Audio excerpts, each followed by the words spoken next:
right. Good morning, everybody. Sorry I'm a little late. Well, I'm late on Tuesdays usually because I'm always late on Tuesdays. But I'm here, and looks like you're here, and that's a good thing. I can turn that up a little more, right? This is, and someone asked me if this is 80s themes. Actually, this is, it says it's 2000s theme, but I'm not really sure how this particular tune here has 2000s. But anyway, welcome to the show. Happy Tuesday. Twitter, TikTok, whatever Tuesday, whatever starts with a T. Titty Tuesday. I don't know. Anyway, the biggest news in the world, for some reason, doesn't seem to be the biggest news in the world today, and I can't figure out why. But that's my biggest news, and I'm going to keep it front and center, even though it's not trending on Twitter. I couldn't believe it. Well, it's kind of true. It was way down there in the teens. And you'd think this would be the biggest news ever. And maybe, I'm sure the Biden administration was hoping it'd be the biggest news ever. But there's just so much other shit going on that I don't know what the hell to think. So anyway, let's get this started. Johnny, would you do the honors, please? Yes, now.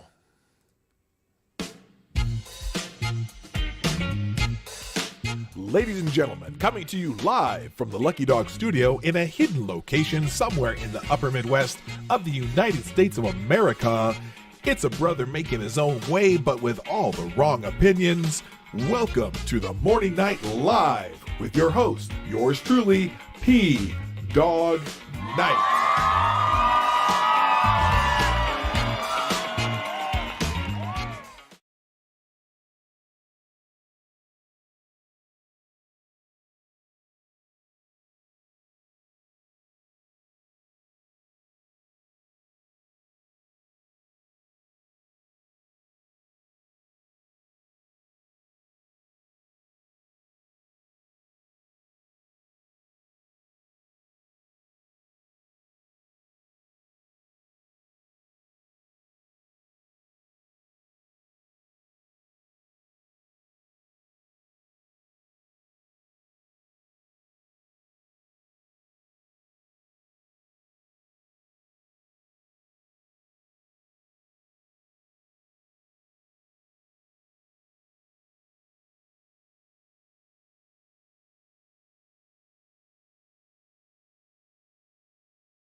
But I thought it. Okay.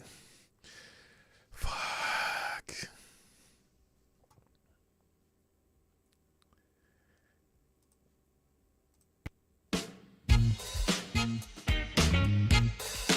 Ladies and gentlemen, yeah, I'm going to play it live again from the Lucky Dog Studio in a hidden location somewhere in the upper Midwest of the United States of America. Okay, stop it's the a brother music. making We his already own did way, that. Good morning, everybody. Welcome to the Morning Night Live. I'm your host, Marty, also known as P-Dog Night on the internet. Welcome back to the P-Dog Night channel, where sometimes I just forget to unclick that stupid mute button because I don't want the double noise or double echo effect in the intro, and that's why I am the last boomer. So anyway, what did I say? Hello, yes, welcome to the Morning Live. I'm here this morning. Welcome. It's the 2nd of August 2022. Happy Tuesday, Twitter Tuesday. My parents' anniversary. Well, it would have been if they were still around, but I always remember this date because, I don't know, because it's their anniversary. Anyway, I got my Greyhound Bus Museum cup here today with the original. That's the original ride they used. It was just a car. They gave 15-cent rides between Hibbing and I can't remember, the Austin or Albertson or Autism or some town up there that starts with an A. And that was what we did this last week. I told you about the Hibbing trip to Hibbing. So anyway, I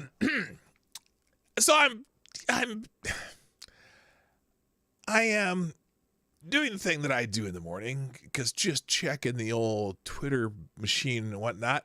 And I thought for sure the big announcement from yesterday would be front and center, top of the heap. Everyone would be talking about this big event that the Biden administration announced yesterday. And I looked and I thought, oh, I'm sure it's going to be the number one trending topic today, right? Well, nope. Was it one? Wasn't 2. Wasn't 5, 10. It was like the first mention of it was like 15. 15 on the trending topics. And I'm like, what the hell's going on? Why wouldn't this not be trending today? At least, at the top of the heap. And there are other things. Now look, in fact, I only have really 2 topics that I'm going to get to today. And this is one of them. The other is that crazy lady going to Taiwan. Because it's an interesting mix of opinions about the drunk lady going to Taiwan. And so I wanted to talk about that today, but then we had the big announcement last night, right? And I thought, oh my gosh, this is going to overshadow everything. This is going to change everything for Biden. His approval rate is going to shoot up in the sky, and everyone's going to be talking about it. And it's out in all the media. It's not that it's not out in the media, but the fact that it's not trending like number 1 or number 2 on Twitter was kind of weird to me. I just don't know. So yes, we've lost another austere religious scholar. So anyway. We're going to talk about that today, and then looks like so I got a bunch of notifications. What are my notifications here? Thanks to all you people who are tweeting out the show. So Man Squatch and Somnambul Nation, and oh Lord, is my I'm kind of having a computer issue here.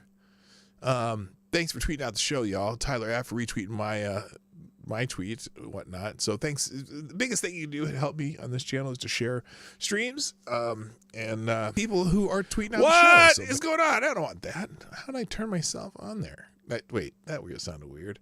I didn't mean to turn you on. Anyway, so let's say good morning, everybody, and then let's get into it because I don't have as much time as I normally have, and I'd like to at least get through these 2 topics, which are the main parts of the show today. But I'm pretty sure if you happen to take a gander at the description today, I put it. I like to put, or excuse me, not the description, the tweet that I sent out to announce the show. There's probably something in there that you'll notice. You go, oh, this thing is not like the other. So I'll explain that in just a moment. But let's say good morning to everyone who's here. First in the chat today, and the procurer of the bell is Advocatus Diabli, the devil's advocate. Thank you for being here, sir. Also, good morning, Black Hebrew Israelite. That's right. Simon Wolfwood, CNN sucks, the most redundant name on the internet. Also, good morning, Aaron Meredith. Hello, Rachel Maddow's dildo. You, Rotten Corpse, Tyre Alexander, Mike Savage, Blarg, Somnambul Nation's in the house, Man Squatch is here, Zombie Teddy's in the house, James Colley, yes, Titty Tuesday, Terrible Tuesday, all kinds of people with the T's up there. Also, good morning to James. I just said James Colley. What the hell am I doing? Also, Jay Pylon, what's happening? I'm scrolling. Who else is here? Lord Stanhope's in the house. Well, that's it.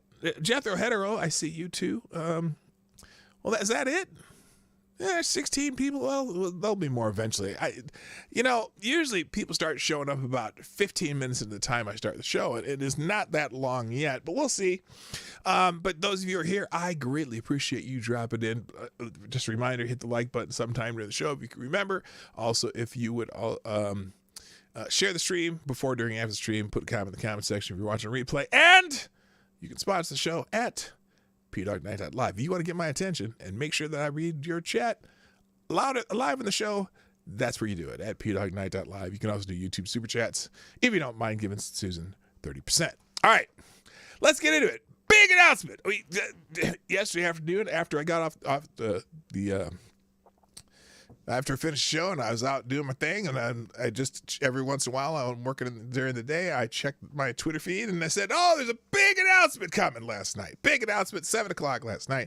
I think it was Eastern time. I don't even know what time the announcement was, but a big announcement about something happening in the Middle East. And I'm like, uh-oh. Did they get somebody? And it's, it's kind of needed because right now Joe Biden is not having a good day, week, year, whatever. He's not having a good presidency. So he needed some good news. And I thought, well, if he's going to make a big announcement, there must be some good news afoot. And usually when they do that kind of announcement, a big announcement about something that's happened over in the Middle East, that's usually they got one of the bad big wigs of the nastiness that comes from over there. Oh my gosh, thanks. President Biden is trending. Oh, good God. Do I even dare look at this? Just let me take a peek real quick. Oh.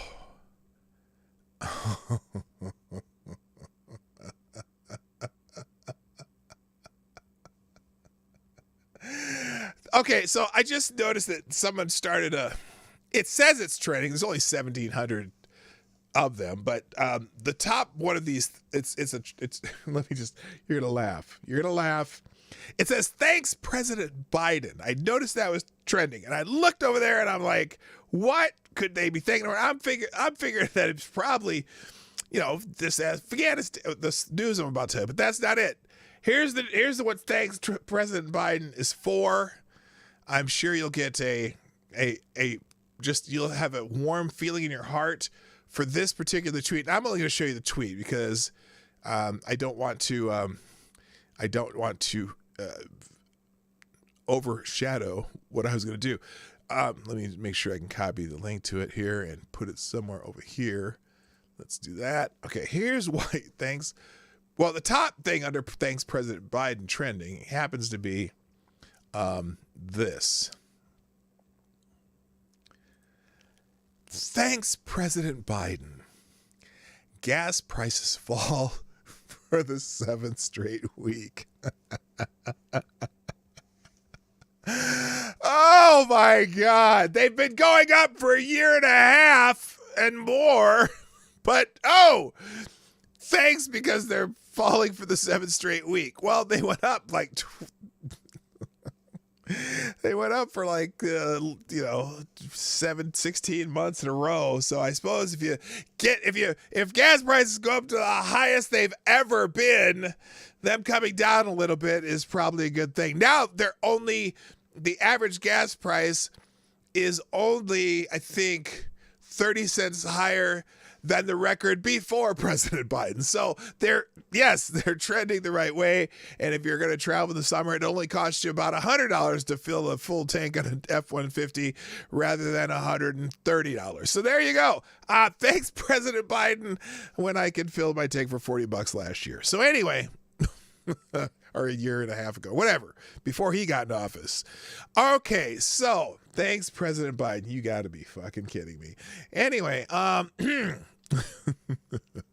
that's not the point of the show today at all whatsoever. Now, first, let me explain to you the title of the show today, because it says, it says up there, see, that's the title show, Bye Bitch. And that title was inspired by something else that I saw trending this morning, because I'm going to get into the real news in a minute. But let me tell you why I thought Bye Bitch was a pretty good one for this one, because Jesse Pinkman was trending this morning. Now, by the way, if you don't know who Jesse Pinkman is, in the very acclaimed AMC television series, is it AMC? I think so. American Witch, yeah. Television series Breaking Bad, which is a great series, and if you're I highly recommend, if you've never seen it, you can watch it on Netflix, the whole series, and without the commercials, and it's a lot easier to watch that way. But you can watch the whole series of Breaking Bad, great show. And then also the movie, the Breaking Bad movie, which was El Camino, which is kind of the saga of the post Walter White death and Jesse Pinkman getting away from that life. And so Jesse Pinkman is a character in Breaking Bad, and he always called everybody bitch. So I thought, bye bitch, up here, sir, bye bitch, was probably a good idea. Anyway, so apparently they made some statues in Albuquerque of Jesse Pinkman and Walter White, and I don't know where these are being displayed. It said last month we learned that the city of Albuquerque, New Mexico would unveil statues of Breaking Bad characters Walter White and Jesse Pinkman. Now the statues have been revealed, and the actors Bryan Cranston and Aaron Paul were present to see their larger-than-life replicas unveiled. You can take a look at the statues in our gallery below. So the state of New Mexico, okay, here's the gallery. There's the statues, and then I think, oh, here we go. Here's the gallery. There's that's Aaron, what's his name, and the guy who plays Walter White. And they're checking out the statues. Now, it's fascinating. Yeah, he's kind of looking rough there, isn't he? I guess he's doing another movie where he has to have a beard. But yeah, pretty cool statues there. Anyway, I find it funny because, you know, I live in a city. I live in, you know, the great metropolis of Minneapolis and St. Paul. And in downtown Minneapolis, there is a statue of Mary Tyler Moore throwing the hat, just about throwing her little hat beret thing in the air. So, I mean, the idea that a city or a state would commission statues of a television character is not unusual. And in Philadelphia, there's a statue of Rocky up on top of the, whatever that thing, those stairs he ran up. I mean, there's all kinds of statues of movie characters and TV characters. I just find it fascinating, though, that in New Mexico here, they are downtown. Okay, cool. That they would commission statues of these two characters who are basically meth dealers. But, you know, it kind of represents New Mexico a little bit. So, I mean, what the hell? I'm just kidding. If you live in New Mexico, please don't be offended. Or you might think that's funny, too. Anyway, real quick, thank you. I didn't show you the statues, did I? That's stupid. Did I show you the statues? Here's the statues. Here they are. There's the guy who plays Jesse Pinkman, Aaron Paul, I think his name is. And he is touching his own head. There's a joke in there somewhere, and there's people taking pictures by the statue. So there you go. All right, there they are. I don't know. Did I show you these already? I just don't know if I clicked the right buttons. Anyway, I enjoy the series Breaking Bad. Apparently somebody watched and said it was boring. It takes some time to get into. I've also a connoisseur of Better Call Saul, which I got to get caught up on because Lady Boomer and I like that show too. Anyway, let's see here. Thank you, Rachel and Madhouse Dildo, for sponsoring the show today. First sponsor of the day, dropping a deuce in the tip jar. Says, can black people be boomers no matter what FJB? Well, yes. Yes, they can, because it's just an era of time that you're born in or whatever. And I guess, well, I'm the last boomer. I was born in 64, and that's the cutoff year. Although technically some people say that the Gen X can be between start at 62, but I like to call myself the last boomer. So anyway, so yes, that's your answer, and I'm sticking to it. So thank you for sponsoring the show. And now, so anyway, when I was saying bye, bitch. Wait, do I have to? Oh no, do I have to do this? How many times do I got to click this? It's just not working. Okay. Anyway, so when I was saying bye, bitch, let's talk about why I was saying bye, bitch. So the big news, the big announcement yesterday from the President of the United States was that Ayman al-Zawahiri, who took over leadership of al-Qaeda after the death of Osama bin Laden, was killed in a U.S. drone strike, the first attack in Afghanistan since American forces left last year. That was the big announcement. Top al-Qaeda leader, that's the same sentence down there, so I'm not going to read it twice. U.S. drone strike said to have killed al-Qaeda leader in Afghanistan. Now, that's big news, right? And you would think that'd be the number one trending thing, but it wasn't today. But I still want to talk about it a little bit. So we got the, and here's from CBS News, they got a little video here. Smoke, here, I'll actually play the video even. Or it says, oops, what the hell? There we go. Smoke was seen rising on Sunday over a building in Kabul, Afghanistan, where President Biden says a U.S. drone strike killed Ayman al-Zawahiri, the al-Qaeda leader who helped plan the terrorist attack in the U.S. on September 11, 2001. Big damn deal, big target for the United States, right? Very important and fascinating, though.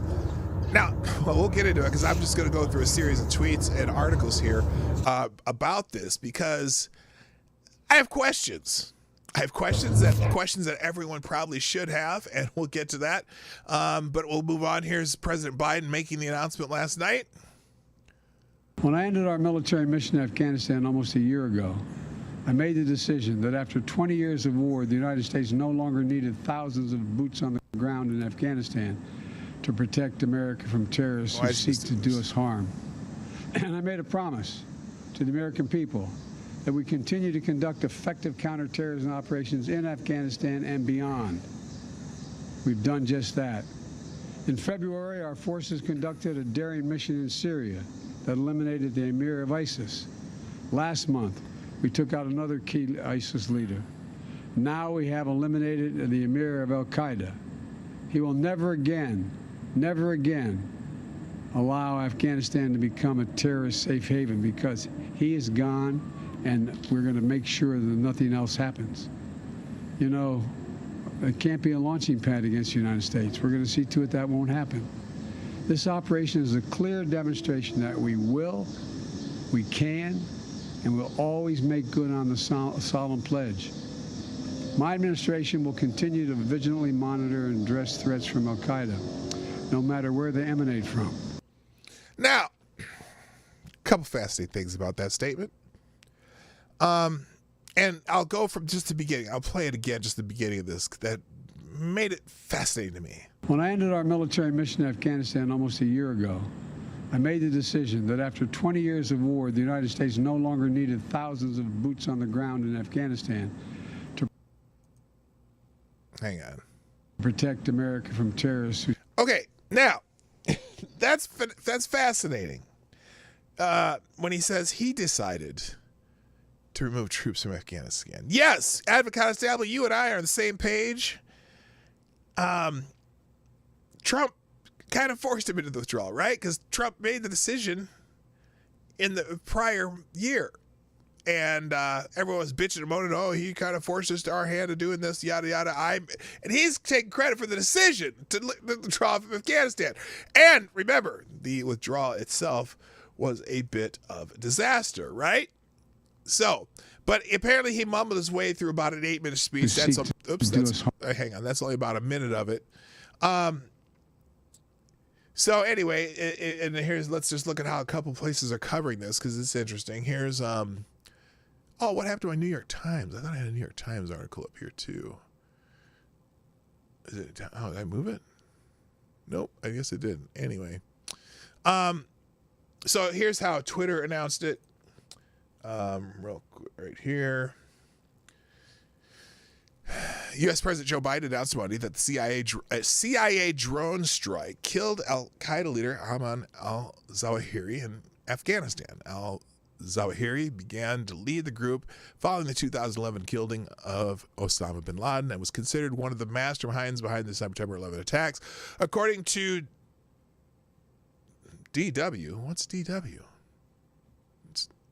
According to DW and Al Jazeera, Biden said there were no civilian casualties reported in the operation. Keep up here for the latest updates. Now, that's a little bit fascinating. He said there were no civilian casualties. Now, this strike took place at a home in Kabul of one of the Taliban leaders, which just makes me wonder, how did they pinpoint a strike on one single person if it's in the middle of Kabul? It's a pretty big city, and a drone strike, I mean, it's a missile. It's blowing shit up. How do they know that they got him pinpoint accurate? No, it's not the Daily Wire. It doesn't say. But it's, anyway, I don't know. So anyway, if you scroll down this topic, White House releases a photo of President Biden meeting with his national security team on July 1st to discuss the counterterrorism operation to take out al-Qaeda leader al-Zawahiri. So anyway, there's a whole bunch of different little things there. But let's move on. Let's look at how Breitbart reports it. U.S. kills al-Qaeda leader, blah, blah, blah. Multiple American news outlets reported late on Monday that American forces had reportedly killed al-Qaeda leader Ayman al-Zawahiri in a drone strike in Afghanistan. Officials within the administration of the leftist president, now again, this is Breitbart, of the leftist president, Joe Biden, have not confirmed al-Zawahiri's death. I don't care what you know what? Look, I'm not dancing the street over everyone's death, but I could be, because fuck that guy. But anyway, let's see. Officials within the administration have not confirmed al-Zawahiri's death on the record at press time, but multiple outlets have cited unnamed sources as confirming that the successful operation occurred Sunday. The current and former officials began hearing Sunday afternoon that al-Zawahiri had been killed in a drone strike, but the administration delayed releasing the information until his death could be confirmed, according to one person who spoke on the condition of anonymity to discuss the matter, according to the Associated Press. That's according to the Associated Press. By the way, good morning, Green Badger Outdoors. Nice to have you back, man. It's been a while. And Simon Wolfwood. I said Simon Wolfwood earlier. I'm trying to catch up on who's here and who's not. Let's see. Over the weekend, the United States conducted a counterterrorism operation against a significant al-Qaeda target in Afghanistan. The operation was successful and there were no civilian casualties, a senior administration official said. And then the president reported his address. So that's Breitbart as of yesterday. Now, here's the president's tweet. Real quick. Thank you. We've got a sponsor. Hello. FTG Farms. China is asshole. Sorry, I didn't mean to do that. And FTG Farms Inc. Our longest, well, not our longest sponsor. The American companies are our longest sponsor. But anyway, FTG Farms, you are the new Streamland Superstar sponsor of the day. Who says, this is FTG, we would like to put out the following statement. FTG Farms is dedicated to supplying our customers with grade A fucks. We will not sell out to the CCP. We will remain American owned and operated. We will burn and salt the earth before we sell out to the CCP. Well, thank you, FTG Farms. Patriotic as I'll get out. In fact, here. Thank you, FTG Farms, the most patriotic company on the planet, along with American companies. Okay, that's pretty loud, I know. Anyway, appreciate your sponsorship of the show. So, Biden tweeted out yesterday on Saturday at my direction, the United States. At my direction.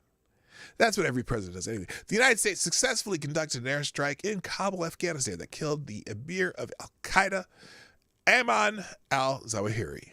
Justice has been delivered. And I don't know if you're familiar with the account 3-Year Letterman. Okay, 3-Year Letterman is a Twitter account. Youth football coaching legend, diehard Georgia fan. 3-year high school football Letterman, show-stopping Little League umpire, region champion, 3-way tie. Who says, al-Zawahiri never lettered in shit. But then someone replied, he got 3 letters, KIA.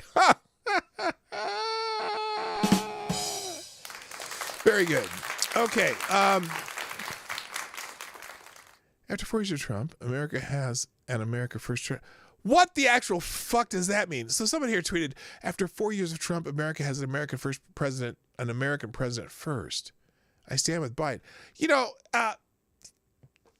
the other president, the president with funny hair that they're bitching about here that had to bring up because, you know, he had a few significant removals from the Earths too that got announced here and there, but this is a big one. This is big, and I credit the United States intelligence services, military, whatever, who happened to be able to find this guy and do a pinpoint strike in the middle of a big city like Kabul, a very dense city, and not a single civilian was killed. Okay, whatever. They got him. Good. Who else is tweeting about this? Well, the vice president is tweeting about this.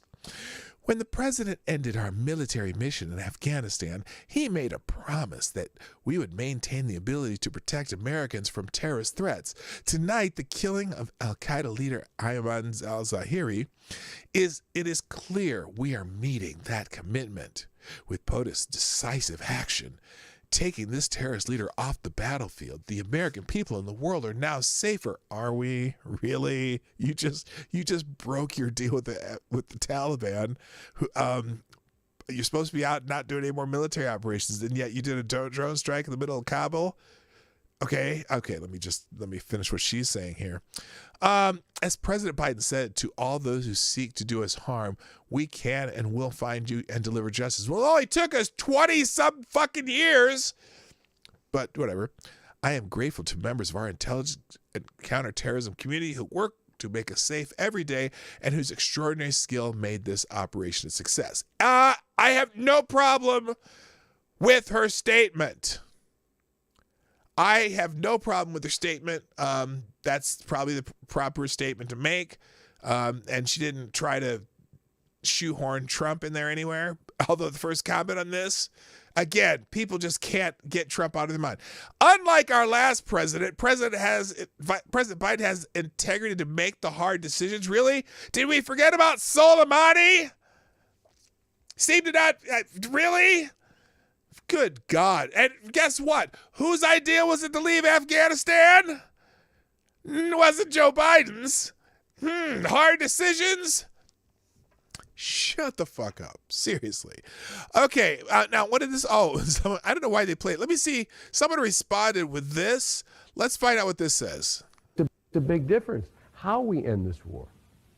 And it makes a big difference to tell the American people the truth about what our options are in ending this war. This is it. If tomorrow the order goes out from the I'm President of the United States, I issue an order. End the war today, begin to withdraw all American troops. It will take a year to get the American troops out. Do you hear me now? That's the truth. It will take a year to get them physically out. This is him in 2007. Now, if you leave all the equipment behind, you might be able to do it in 7 months. And you leave those billions of dollars of weapons behind. Oh, God, he's creepy. He's right in that lady's face. Someday. It's a big difference. I'm going to say that again because this is in 2007. Biden was saying this. People the truth about what our options are in ending this war.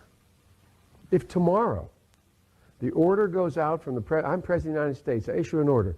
End the war today, begin to withdraw all American troops. It will take a year to get the American troops out. Okay. That's the truth. That's funny. So he knew back in 2007 it would take a year to get the troops out. He knew that if otherwise you'd leave all that equipment behind. What happens when you leave that equipment behind? Take a year to get them physically out. Now, if you leave all the equipment behind, you might be able to do it in 7 months. And you leave those billions of dollars of weapons behind, I promise they're going to be used against your grandchild and mine someday. It's a big difference. How prophetic. I hope he's not right, but damn. All right, real quick. Thank you, Tyre Alexander, for dropping a deuce in the tip jar. Appreciate you. Tyre says, remember when kings used to have motherfuckers assassinated via dagger to the back like civilized men, and the only persons killed was the target and the assassin. Can we go back to those days? Well, I don't know. I don't know. We should do that. But yeah, that's some actual intelligence and actual like stealth assassins and shit that they used to have. Anyway, I don't have any problem with the vice president's statement. I think the discussion under it is pretty funny, but there you go. Also, let's see. Now, Kevin McCarthy, who's the Republican leader of the House, says we owe a debt of gratitude to the brave Americans who took out the terrorist al-Zawahiri. The Biden administration must provide Congress with a briefing as soon as possible to discuss the resurgence of al-Qaeda in the region following his disastrous withdrawal from Afghanistan. Now, some people take offense to that, but it makes you wonder, okay, so let's say, how is it that Mr. al-Zawahiri is...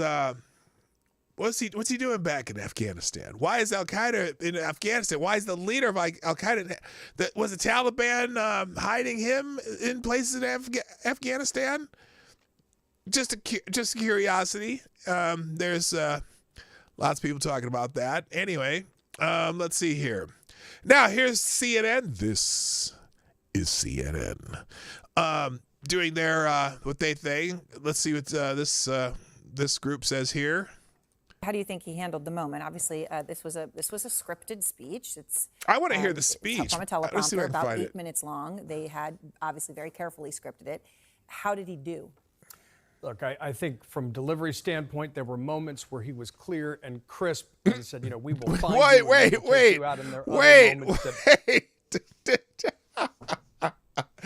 That's pretty sad. When the lady says, whatever his name is, how did he do? John Avalon's a jackass, by the way. And there were moments where he was crisp and clear. Really? That's a pretty low bar for a president of the United States. Well, there were moments that he was crisp and clear. Very carefully scripted. Listen. How did he do?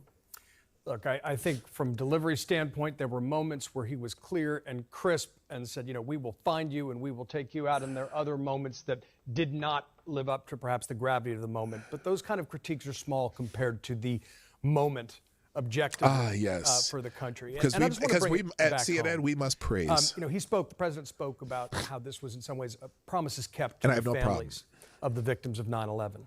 And as you... What about promises kept to the victims of the botched withdrawal from Afghanistan? What about how about the people that still are not out? And what's going to happen to those people that are still not out? Because there's still some people trapped there that still have never gotten out. But anyway. I worked in City Hall at that time and was across, a couple blocks away when the towers fell, and wearing a bracelet for Terry Hatton, captain of Rescue 1, who died that day, that I keep on my desk and have every day since. Mm-hmm. I found myself being so emotional at this news because this is, in some ways, been the shoe that didn't drop, even 10 years after bin Laden, knowing that, or thinking that Zawahiri was still out there. And the fact that the U.S. took him out with a drone strike and took such care to minimize civilian casualties. Excuse me. Took care to minimize civilian casualties. I'm just wondering, how did they know that there were no other civilian casualties? If it was a drone strike, did they have people on the ground confirming this? Do they have assets in Kabul right now? Are they supposed to have assets in Kabul right now? Because remember, they had to deal with the Taliban, that we'd be out of there and wouldn't be doing any more shit there. And now that we've broken that, what's going to happen now? What kind of retaliation are we going to get out of Afghanistan if al-Zawahiri, the leader of al-Qaeda, is in Kabul? Do you think there anyone else in Kabul that might be from al-Qaeda? I'm just curious, and it's just lots of questions. And look, kudos to them for getting him, but a lot of things to think about. Currently having none.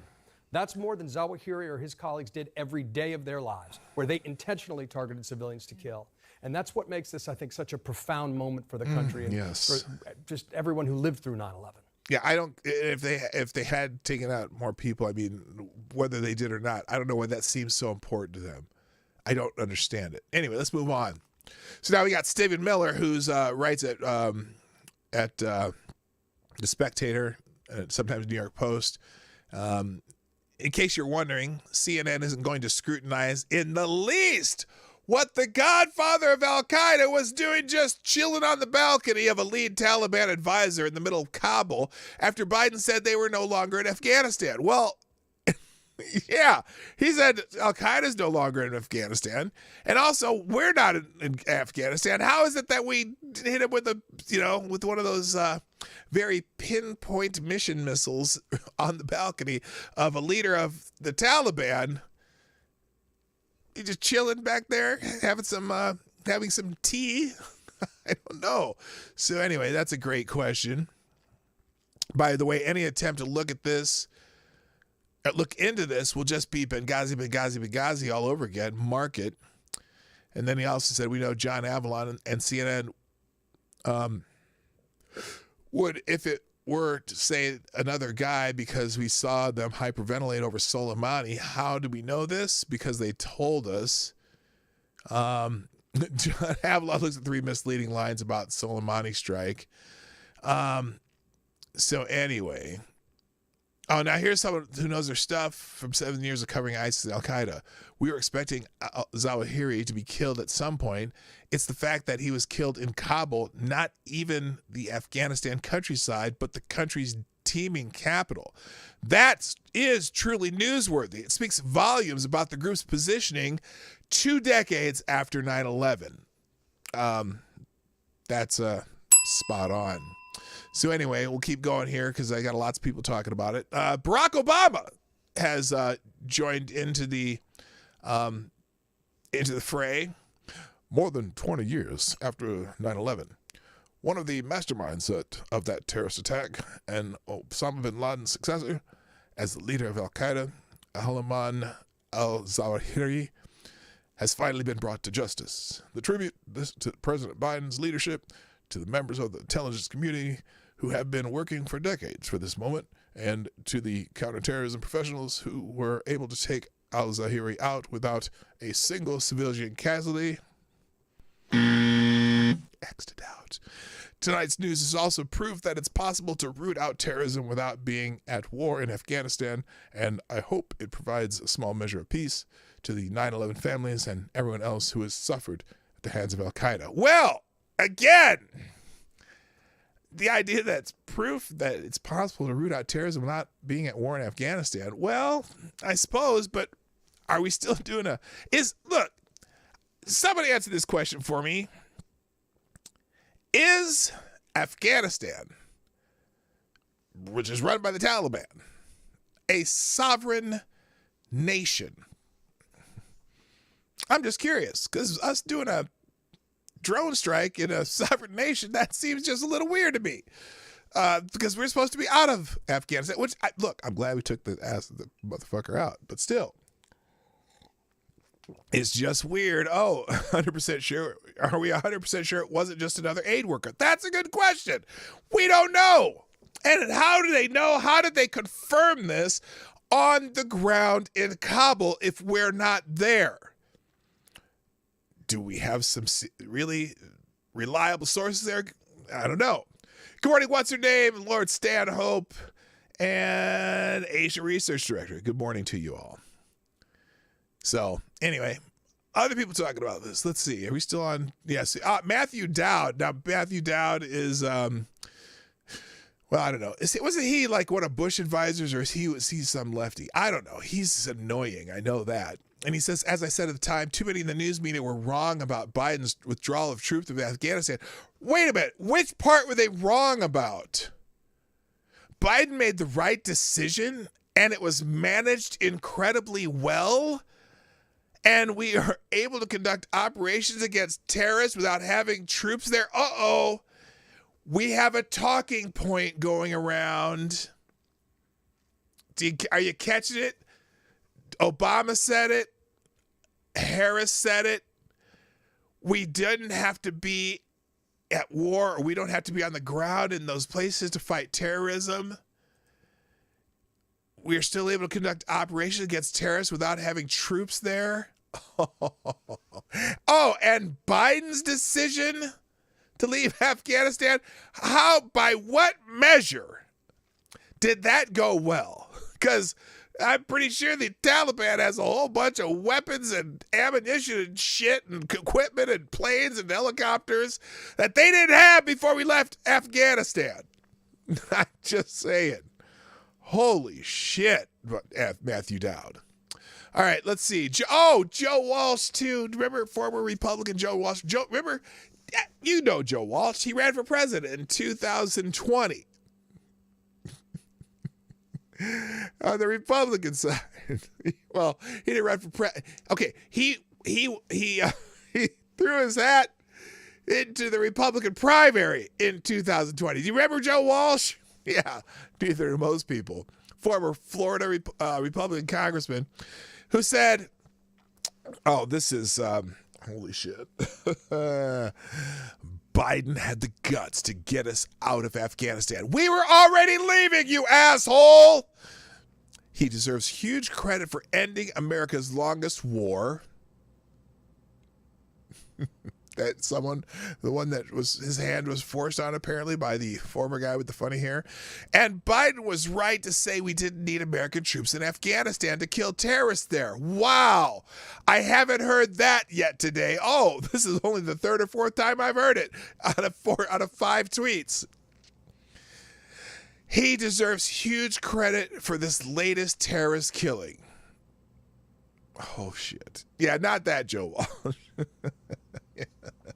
Life's been good to me so far.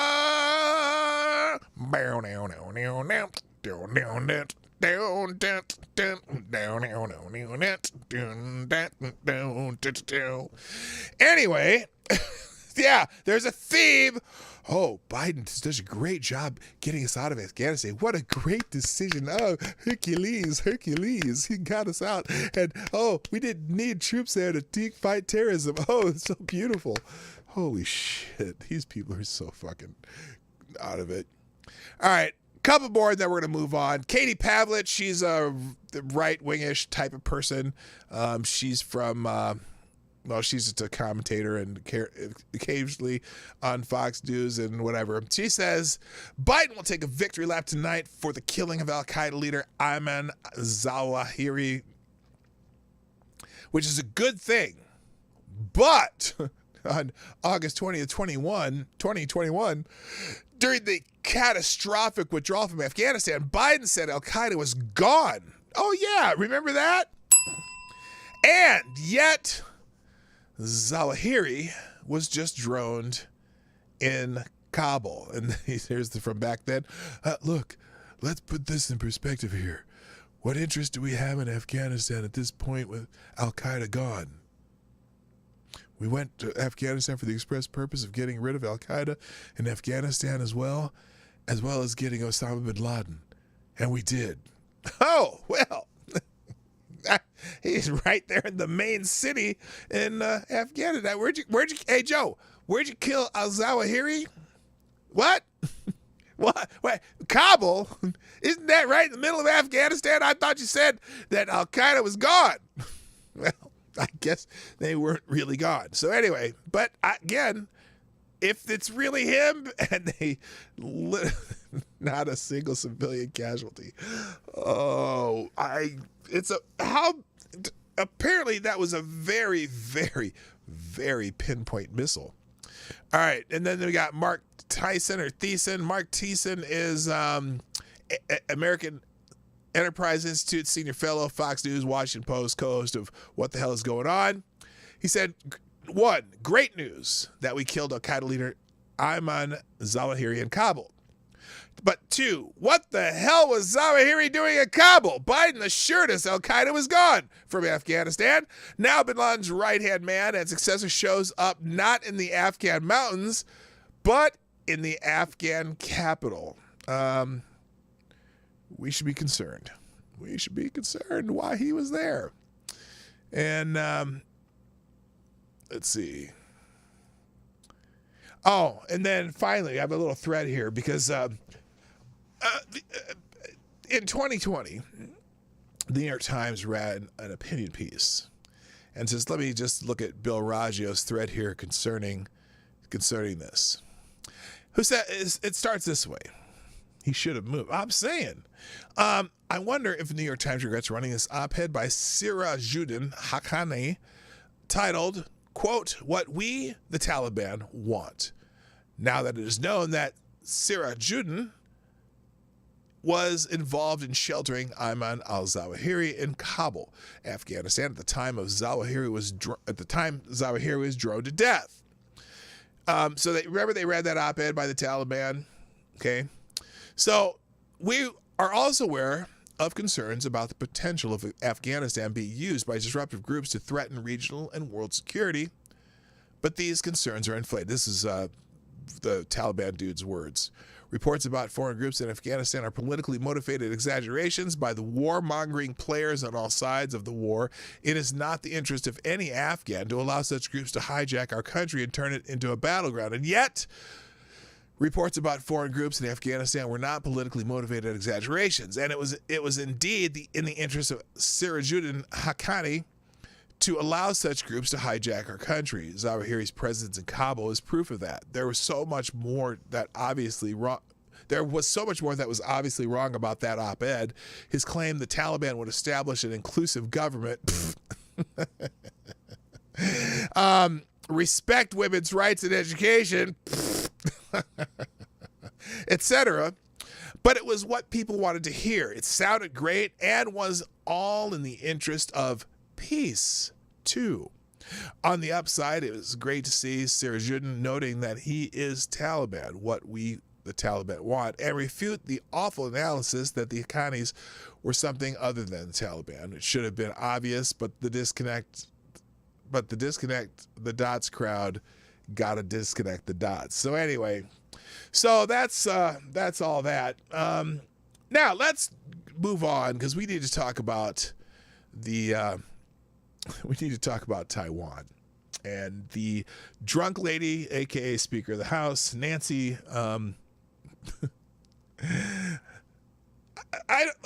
Okay, let's chat. Let me ask you something, and you can just tip one down or write it in the chat. I'm not going to do a poll or anything. What kind of vodka do you think Nancy Pelosi drinks? Because I was going to say Stolochnaya, but because she's been talking a lot about Russia over the last 5-6 years, it probably is not Stolochnaya. Put your favorite. Put what kind of vodka you think Nancy Pelosi drinks. And I'm gonna even participate in this. I'm gonna say Value Right vodka. There you go. That's my answer. All right. Speaker Nancy Pelosi expected to arrive in Taiwan today, Tuesday. The trip, the highest level U.S. visit to the island since 1997. Now, by the way, here's a trivia question. Do you know who visited Taiwan in 1997? I would give you a hint, but then it'd be too easy. But which American official visited Taiwan in 1997? Anyway, it would set up a tense standoff with China that could lead to more aggressive military posturing. So there's a New York Times article here. Let's just check this out. Oh, these are the live updates. Smirnoff, Tito's. Does Walmart make great value vodka? No, but I think isn't what's the other place? Costco. Don't they have what's the brand? What's the Costco brand of vodka? That's actually very good vodka. I want to say not Kirkland. I think Kirkland. Vodka. Walmart doesn't have a vodka, but Sam's Club does. Georgie girl. Vodkila. Kirkland. Yeah, that's the Costco brand, and that's actually good vodka. But I could see Nancy Pelosi buying it in volume because she likes to. Anyway. All right, let's go to the article here in the New York Times. Live updates: Nancy Pelosi expected to arrive in Taiwan, setting up high-stakes standoff with China. The trip, the highest level, blah, blah, blah, since 1997. The potential visit by Pelosi would likely prompt a sharp response from China. They're not happy about her coming there. Speaker Nancy Pelosi was expected to arrive in Taiwan on Tuesday, according to the Taiwanese police and 3 local lawmakers briefed on the visit. It would be the highest-level U.S. visit by an official in 25 years and set up a tense standoff with China that could lead to more aggressive military posturing. The trip, if it happens as anticipated, would likely prompt a sharp response from China, which bristles at any perceived challenge to its claims on self-ruled Taiwan. China has reportedly, by the way, China is asshole. China has repeatedly warned Pelosi not to make the visit, while the United States has warned Beijing not to turn the moment into a crisis. Yes, 97, Newt Gingrich went to Taiwan. Very good at Avocados Diablo. Always quick on the draw. Grey Goose. Oh, you know what? That's a good answer, Tommy Teddy. I bet she does drink Grey Goose because her stock trading has been very, very good to her. By the way, we'll talk about that in a minute too. Let's see. Long a sore issue in a troubled U.S.-China relationship, Taiwan, which has its own military and democratically elected government, has emerged as the front line in a geopolitical showdown over influence and power in Asia. Under Xi Jinping, China's most powerful leader in decades, Beijing has taken a more aggressive military action in the region and recently made strong claims over the strait separating Taiwan and China, one of the busiest shipping lanes in the world. Mr. Xi has called for unification with Taiwan as part of China's national rejuvenation, even potentially by force. The United States has sent a steady stream of senior officials to show solidarity with Taiwan, while President Biden has said he would act to defend Taiwan in the event of a conflict. The White House has repeatedly walked back the president's statements because he has no idea what he's saying when he said it, saying that a long-withstanding policy of strategic ambiguity on the defense of Taiwan remains in place. After nearly 2.5-hour phone call conversation between Biden and Mr. Xi last week, China warned the United States was playing with fire if it allowed the speaker's visit to take place. In anticipation of Mrs. Pelosi's expected trip, China's military said on Saturday that it would conduct drills with live ammunition off its coast at one of the narrowest points of the Taiwan Strait, just 80 miles from Taiwan. The next day, a spokesman for the Chinese Air Force said the country would send fighter jets around Taiwan as a demonstration of its ability to defend its sovereignty without offering specifics on timing. That raised the prospect that China could send planes over the median line that runs down the strait, as it did in 2020 when Alex Azar, then U.S. Secretary of Health and Human Services, visited Taiwan. During a Tuesday briefing, the Chinese Foreign Ministry issued a new rebuke of the prospect of a visit. Quote, China is clearly stated its principle in many positions on many occasions and has made solemn representations to the U.S. on many occasions, said Hua Chunying, a spokesman for the ministry. We closely follow Pelosi's itinerary, and if the U.S. insists on going its own way, China will take firm and powerful measures to safeguard China's sovereignty and special interest. The United States issued its own warning, saying it was concerned that China would use the potential visit to justify military action. There is no reason for Beijing to turn a potential visit consistent with the long-standing U.S. policy into some sort of crisis or conflict, or use it as a pretext to increase aggressive military activity in or around this Taiwan Strait, John F. Kirby, the National Security Council spokesman, told reporters on Monday. So, there's a few other parts of this, why China's angry over Pelosi's trip, and that's the only other section. I'm not going to read that one, though. So, Best Vodka. Is that... I've heard of Best Vodka. It's kind of like drinking... it's kind of like Value Right. Anyway, Sam's Club vodka is middling at best, 6 out of 10. Okay, I can't remember what theirs is called. What's Sam's Club's called? Anyway, we're having a vodka discussion. So anyway, moving on. Now, what's interesting about this trip, there are people who are saying, you know what, just tell them to fuck off, I'm going anyway. And there's some people going, well, why the hell are you doing this? And one of the places where you find the opinion of why the hell are we doing this is the New York Times. Thomas L. Friedman, usually basically taint cleaning with his tongue, is now criticizing Pelosi's visit. He writes an article, opinion, why Pelosi's visit to Taiwan is utterly reckless. He starts out, I have a lot of respect for House Speaker Nancy Pelosi. Yeah, you think she's the best thing since sliced bread and glass you can see through clearly. But if she does go ahead with the visit to Taiwan this week against President Biden's wishes. Now, okay, wait a minute. Against President Biden's wishes? I don't know if I've actually seen evidence of that. Because he could be more strongly about against his wishes, right?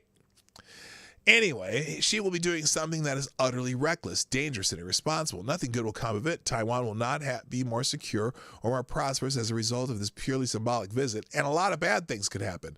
These include a Chinese military response that could result in the U.S. being plunged into direct conflict with a nuclear-armed Russia and a nuclear-armed China at the same time. Wait a minute. What would Russia have to do with this? Oh, all that shit we're doing over to Ukraine, we're sending all the weapons and spending all that money to Ukraine, that the Russians are like, this is a proxy war. Who are we fighting? Because, see, Tom Friedman thinks we're at war with Ukraine. Anyway, and if you think our European allies who are facing an existential war with Russia over Ukraine will join us. If there is a U.S. conflict with China over Taiwan triggered by this unnecessary visit, you are badly misreading the world. Now, I have mixed feelings here. If Tom Friedman says that she should not be going, this is reckless, it almost makes me think she should be going, because Thomas Friedman's always wrong. Anyway, let's start with the indirect conflict with Russia and how Pelosi's visit to Taiwan now looms over it. There are moments in international relations when you need to keep your eyes on the prize. Today, that prize is crystal clear. We must ensure that Ukraine is able at a minimum to blunt and at maximum reverse Vladimir Putin's unprovoked invasion, which if it succeeds will pose a direct threat to the stability of the whole European Union. What? I thought Ukraine was winning! What are you talking about, Thomas Friedman? To help create the greatest possibility of Ukraine reversing Putin's invasion, Biden and his national security advisor, Jake Sullivan, held a series of very tough meetings with China's leadership, imploring Beijing not to enter the Ukraine conflict by providing military assistance to Russia, and particularly now when Putin's arsenal has been diminished by 5 months of grinding war. Biden, according to senior U.S. officials, personally told President Xi Jinping that if China entered the war in Ukraine on Russia's side, Beijing would be risking access to its two most important export markets, the United States and the European Union. China is one of the best countries in the world at manufacturing drones, which are precisely what Putin's troops need most right now. By all indications, U.S. officials tell me China has responded by not providing military aid to Putin at a time when the U.S. and NATO have been giving Ukraine intelligence support and significant number of advanced weapons that have done serious damage to the military of Russia. So, rules for thee, not for me. And let's see, they've done military damage to the military of Russia, China's ostensible ally. Given all that, why in the world would the Speaker of the House choose to visit Taiwan and deliberately provoke China now? I'll tell you in a minute. I know why. I'll give you the answer. And then becoming the most senior U.S. official to visit Taiwan since Newt Gingrich in 1997, when China was far weaker economically and militarily. The timing could not be worse. Dear reader, the Ukraine war is not over. We're not in it, are we, Tom? Tom, are we in the Ukraine war? Anyway, and privately, U.S. officials are a lot more concerned about Ukraine's leadership than they are letting on. Yeah, they're corrupt as fuck. There's deep mistrust between the White House and Ukraine President Vladimir Zelensky. Yes, because he's corrupt as fuck, considering considerably more than had been reported. And there is funny business going on in Kyiv. On July 17th, Zelensky fired his country's prosecutor general and the leader of its domestic intelligence agency, the most significant shakeup in this government since the Russian invasion in February. It would be the equivalent of Biden firing Merrick Garland and Bill Burns on the same day.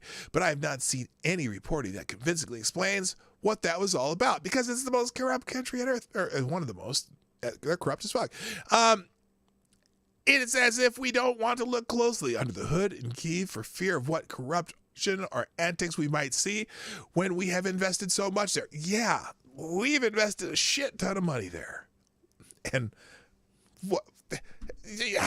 How much of that money? Well, granted, a lot of it went to the military contractors in the U.S. who could make the weapons for Kyiv. But anyway, I'm sure that a few dollars have made their way into the special room at Zelensky's place. Anyway, meanwhile, senior U.S. officials still believe that Putin is quite prepared.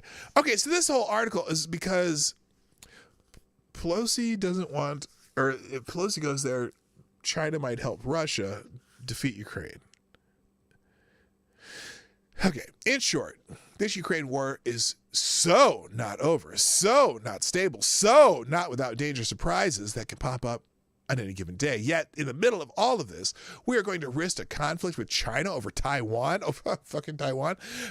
provoked by an arbitrary and frivolous visit by the Speaker of the House. Well, she's touring the entire continent of Asia on our taxpayer dime. You know, she's got to have a vacation.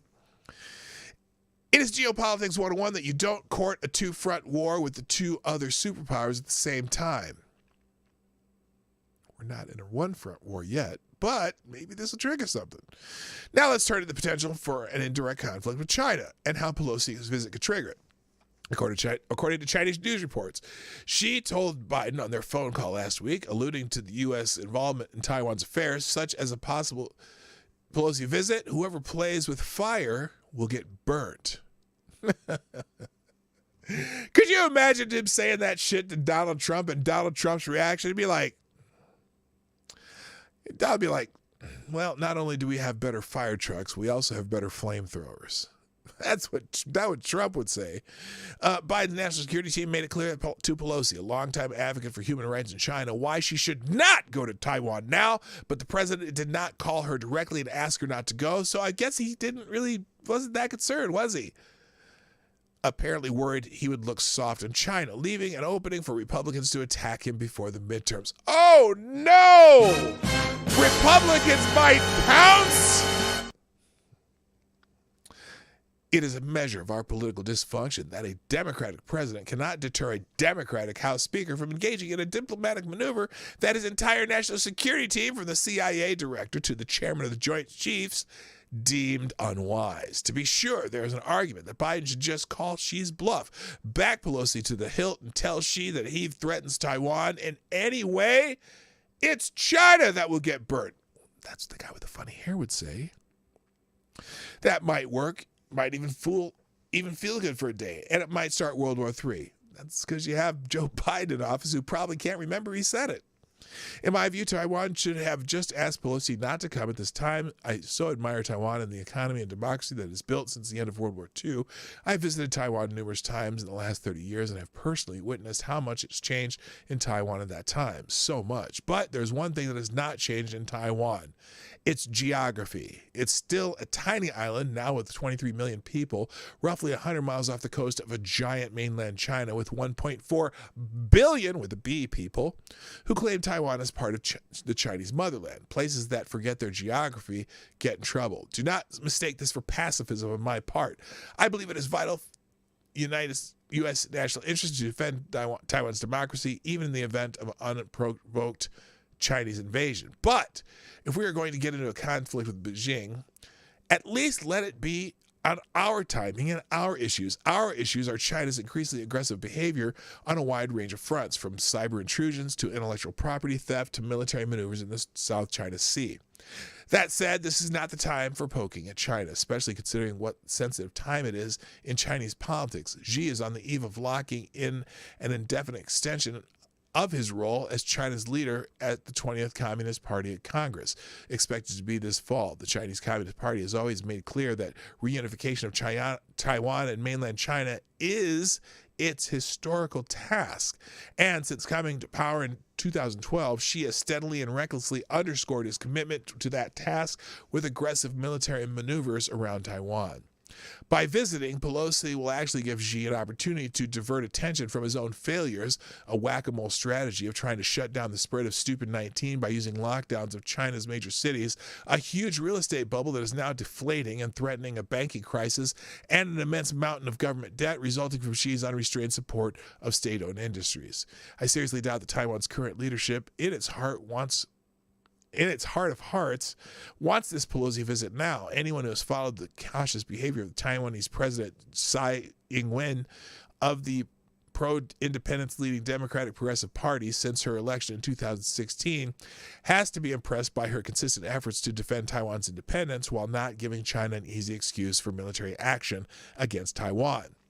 Alas, I fear that the growing consensus in Xi's China is that the Taiwan question can only be resolved militarily, but China wants to do it on its own schedule. Our goal should be to deter China from such a military endeavor on our schedule, which is forever. But the best way to do that is to arm Taiwan into... Oh no, he's going to arm them too? The best way to do that is to arm Taiwan into what military analysts call a porcupine, bristling with so many missiles that China would never want to lay hands on it, while saying and doing as little as possible to provoke China into thinking that it must lay hands on it now. Pursuing anything else than that balanced approach would be an awful mistake with vast, unpredictable consequences. Very interesting article on the heels of the, Nancy Pelosi going. Now, there's a couple other articles I'm not going to go through because I'm running out of time here. But in Bloomberg, Pelosi poised to land in Taiwan as China rips the provocative trip. China's not happy. In Newsweek, though, Nancy Pelosi bomb threat at Taiwan airport sparks an investigation. Authorities in Taiwan are investigating a bomb threat made against the island's major international airport after an unsigned letter had said it sought to stop the U.S. House Speaker's visit on August 2nd. So you can read the rest about that, but there's a bomb threat at the airport. Hello, Damian Gershwin. Do not come. Yes, that would be Kamala Harris's solution. Do not come. Good morning. Why are you so angry too? Now, meantime, on the beaches of Fujian, the closest Chinese province to Taiwan, military equipment and People's Liberation Army troops are being deployed. They're doing some exercises, and they're driving their tanks on the beach. I don't know if a tank does you any good on the beach in China, but they are doing live round military war games to coincide with Nancy Pelosi's visit. Also in Taiwan, also Chinese jets buzzed the Taiwan Strait. Government websites hit by a cyber attack with the Pelosi plane en route. And this is at 8:27 Eastern time. Sources speaking to Reuters have detailed that Chinese warplanes buzzed the dividing line separating the Taiwan Strait earlier in the day, as House Speaker's Nancy Pelosi's U.S. Air Force plane is said to be en route. In what marks the clearest sign that Beijing has prepped potential military options, a flurry of Eastern Theater Command activity is taking place in waters and airspace just outside of the self-ruled island of Taiwan. So, and they got jets buzzing in Taiwan, though. This is on the streets of Taipei. Now, this is questionable to me, but I'm just gonna, you don't know if this is paid Chinese agitators or if those are just the regular old people of Taiwan. But in Taipei, this is happening. Pelosi, fuck off.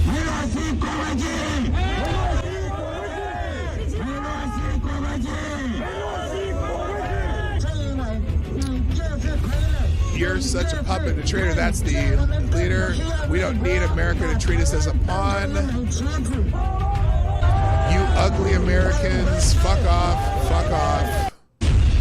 So anyway, so they're chanting Pelosi fuck off, and at least some protesters are chanting Pelosi fuck off. And now here's a few other tweets of people talking about this. Jack Posobiec is saying Pelosi's family got caught. So they sold I don't know what that means, $5 or $5 million in NVIDIA semiconductor stock last week, right before Congress is set to vote on semiconductor subsidies. Now Pelosi flies to semiconductor world headquarters, Taiwan, to pump the stock. Follow the hay, don't follow the hype. So he's not the only one saying that this has something to do with some semiconductor stocks that she owns. Also, someone called Crypto Whale, Nancy Pelosi's visit to Taiwan is expected to cost taxpayers over $90 million for security, allocation of U.S. military presence, and more. All this for her to get a private tour of the NVIDIA chip factory after she purchased millions in shares using insider info. So some people, again, think she has some ulterior motives. And then finally, here it is. Oh, breaking. Nancy Pelosi is flying over Taiwan right now. This is some live footage from the internet of Nancy Pelosi's flying over Taiwan.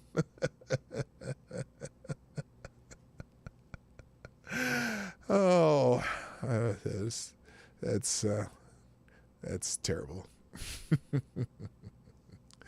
All right, ladies and gentlemen, I'm going to finish the show, but I do have a few articles that I have open that I didn't get to, just a few.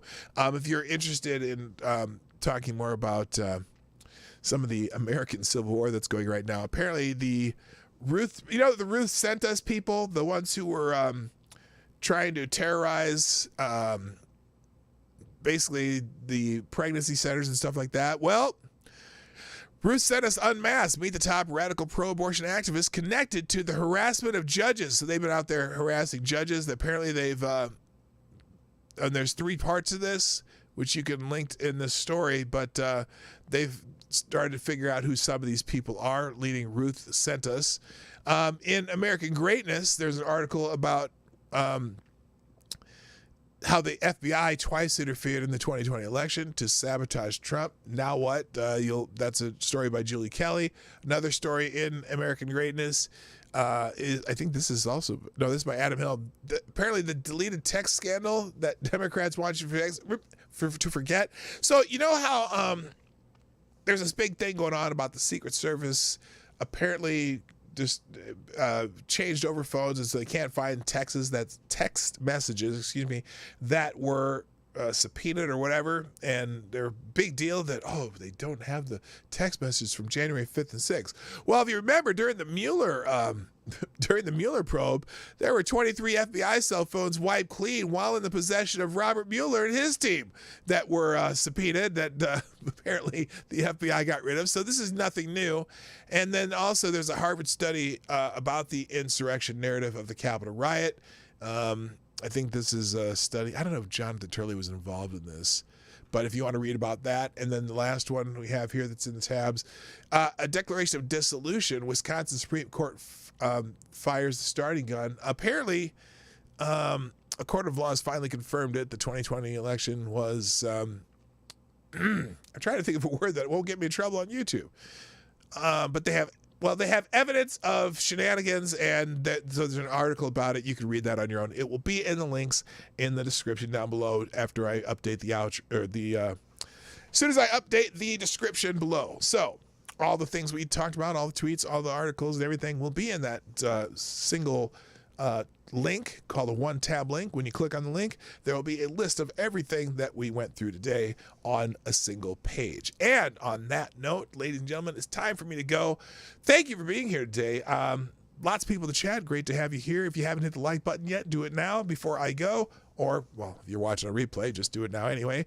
And if you're watching a replay, put a comment in the comment section so I know you dropped by. Please, if you would share the stream before, during, after the show. And finally, if you want to sponsor the show, you can do that 24 hours a day at pdognight.live, where all these people do a lot of you do your prioritized chats, a.k.a. on YouTube, they call them super chats, but I call them prioritized chats because, when you drop a deuce in the tip jar or so, I'm more than happy to read what you said. So, and plus you don't have a character limit when you do it in the Streamlabs. It's like 240 characters no matter how much you put in. Anyway, I hope you all have a wonderful Tuesday. Time for me to go. My name is P Dog Knight, and I am out of here. Bye-bye. Hey, this is P-Dog Knight, and thank you for watching today on the P-Dog Knight channel. If you have an observation or remark you'd like to make about this video or my channel, I absolutely welcome you to write it in the comment section down below. I really look forward to hearing from you. And before you go, if you like what you saw but you're not already subscribed, please make sure you hit the subscribe button and definitely click that bell that pops up afterwards so you'll be notified when I post new videos or when we go live. I broadcast my live show, The Morning Night Live, Monday through Friday at 10 o'clock Eastern, 9 o'clock Central. A special thank you to all the supporters of this channel who share our videos on social media and who make donations through Streamlabs, YouTube, Venmo, and Cash App, which are all linked in the description down below. Thanks again, and until next time, I'm P Dog Knight, and I'm out of here.